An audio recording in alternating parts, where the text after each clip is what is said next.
একদিন বাদে এলেন কি মনে করে? না এই চারিদিকে কাজ, ছুটোছুটি, নানান ঝঞ্ঝাট, বুঝে না? সেই সব কাজ ছুটোছুটি এখন শেষ হয়ে গেছে বুঝি? হ্যাঁ, এইবার আমার ছুটি।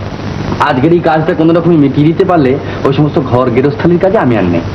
হ্যাঁ, শুনলাম আজকেই তো আপনাদের গৃহপ্রবেশ। শুনলাম মানে? আপনারাও তো আসছেন। নেমন্তন্ন করেছেন? দাদা নিজেই বাড়ি বাড়ি গিয়ে সকলকে বলে এসেছেন। হয়তো তার নিচু নজর আমার গরিব দাদার নিচু টিনের চালটুকু ছুঁয়ে যেতে ভরসা না হয়। সুরমা, এ তুমি কি বলছো কি? মানে মানে আসল ব্যাপারটা কি হয়েছে জানেন বৌদি? দাদার বড্ড ফুলো মন, নিশ্চয়ই ভুলে গিয়েছেন। দাদা হয়তো ভুলে গিয়েছিলেন, কিন্তু দাদার ভাই তো ছিলেন। মানে সত্যি করে বলছি সুরমা, বিশ্বাস করো, মানে এই নেমন্তন্নের ব্যাপারে আমি ঠিক এই প্রথম শুনছি। তাই বুঝি দুটো মিষ্টি ভদ্রতার কথা শুনিয়ে আমাদের আপ্যায়িত করতে এসেছেন?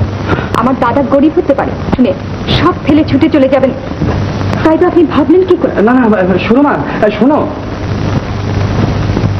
বৌদি, আমি সত্যি করে বলছি, পাড়ার আর সকলকে নেমন্তন্ন করে আপনাদের যে বাদ দেবেন, দাদা সেরকম লোকই নন।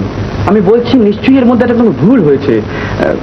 দাদার হয়ে আপনার কাছ থেকে ক্ষমা চেয়ে নিচ্ছি। না প্রীতিশবাবু, সত্যি আমরা এতে কিছু মনে করিনি।